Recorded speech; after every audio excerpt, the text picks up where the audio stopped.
কর্মকর্তা আমাদের এলাকা থেকে মিটারের গ্রাহকদেরকে বিল দেওয়ার সাথে সাথে টাকা নিয়ে গেছে সিল মেরে।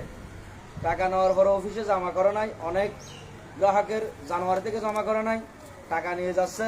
সাধারণ মানুষ লেখাপড়া করে নাই, ওরা চিনে না। এইভাবে আমাদের এনে অনেক গ্রাহক থেকে লাখ লাখ টাকা হাতিয়ে নিয়ে ও কোথায় উদয় হয়ে গেছে। কিন্তু আনোয়ারা পল্লী বিদ্যুৎ অফিসের ডিজিএম স্যারকে জানালে ডিজিএম স্যারও ওইটা কোনো সমাধান দেয় না। গ্রাহকদেরকে বলতেছে আপনারা এই টাকাগুলো আগে পরিশোধ করেন, এটা আমরা পরে ওকে ধরে নিয়ে আসবো, যেখানে চাইতে ধরে নিয়ে আসবো।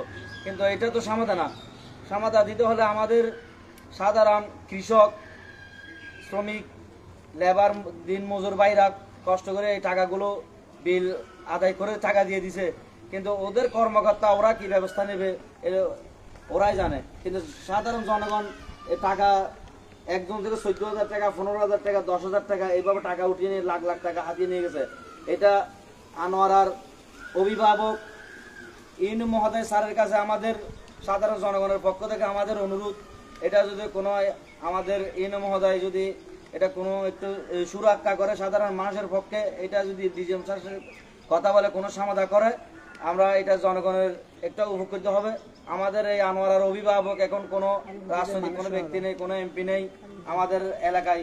এই ইউনো স্যার হচ্ছে আমাদের অভিভাবক। আমরা ইউনো স্যার সাধারণ মানুষের পক্ষ থেকে আমি এই অনুরোধটা করতেছি যেন স্যার আমাদের এই বিষয়টা সমাধান করে। আমরা এই গ্রাহকদেরকে নিয়ে উপজেলায় যাব, পল্লী বিদ্যুৎ অফিসে যাব, এই সমাধান যেন আমরা ইউনো স্যার থেকে আমরা পাই।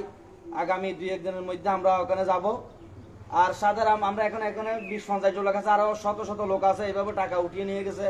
এটা কোনো যদি সুরাহা না করে দুই দণ্ডে ওরা আর একটা বিলও পরিশোধ করবে না। এটা আপনারা দেখতেন সবাই কানোর বিল নিয়ে উপস্থিত, আরো অনেক লোক আছে, সবাই এখানে আসতে পারে নাই।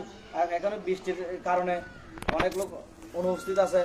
এখন এটা যদি আমাদের বাংলাদেশ সেনাবাহিনী, আমাদের আনোয়ারা সিফ হলে ওদের ক্যাম্প আছে, ওদের সাথেও যোগাযোগ করেছি, ওরাও যদি এই বিষয় নিয়ে কোনো সমাধান করে দিয়ে এগিয়ে আসে, আমরা এই সাধারণ জনগণ একটু উপকৃত হবে।